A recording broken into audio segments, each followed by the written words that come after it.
Okay, I'll take you on a wee tour of my workstation, which is a wee tour because it's a small space. My computer desk, normally a computer desk, well, till now. Maybe it'll normally be a painting station.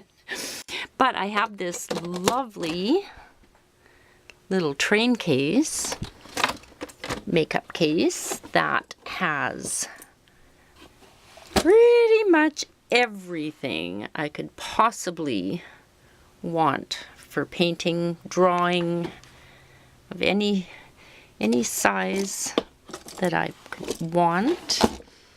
Beautiful drawers, all kinds of papers and books and watercolor papers and sketch pads.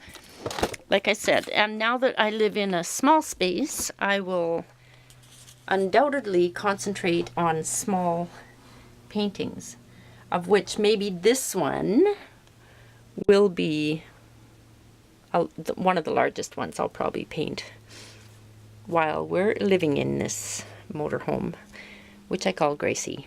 I'll give you a little look where we're parked. How beautiful is this? Like, wow.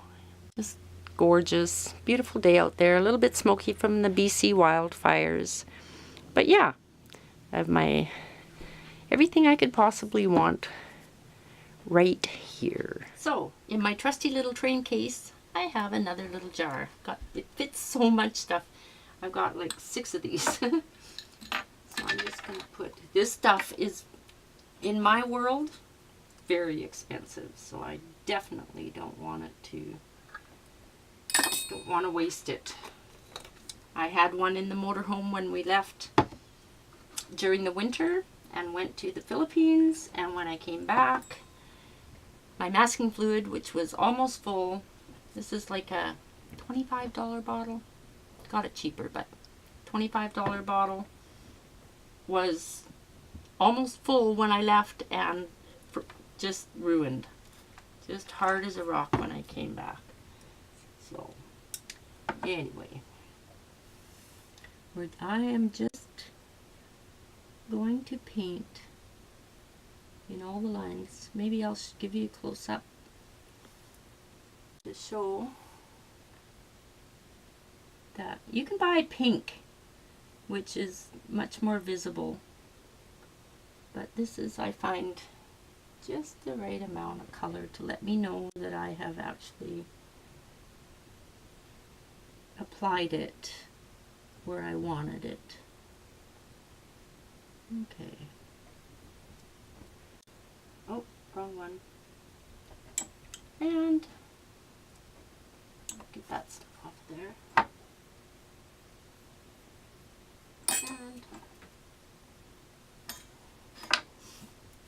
And this is going to be tricky, but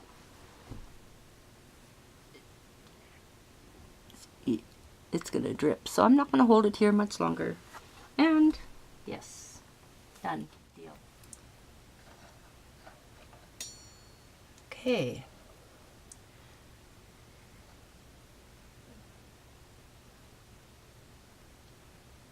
Masking fluid, the purpose is to preserve the white of the watercolor paper, even when you pass over it with color, and then later on you can rub it off. It just rubs off like a little bit of rubber with a rubber like with a bit of eraser. You can, and then you can just take it off, and you'll see the white of the watercolor paper. All right, I've decided that for sure, when I start a watercolor, I don't put strong colors to begin with, so I just have to decide ahead of time exactly what I want to remain white. And if I think of something after I've put a layer of very, very light color, I can always mask that off too. But I've decided that these photo edges should be white. And it just really works like paint too. If you just lift your brush slightly, it will look like it just fades. Okay. And there's another photo frame, so we'll do this. Try to make the old-fashioned raggy looking one. And this I didn't use ink.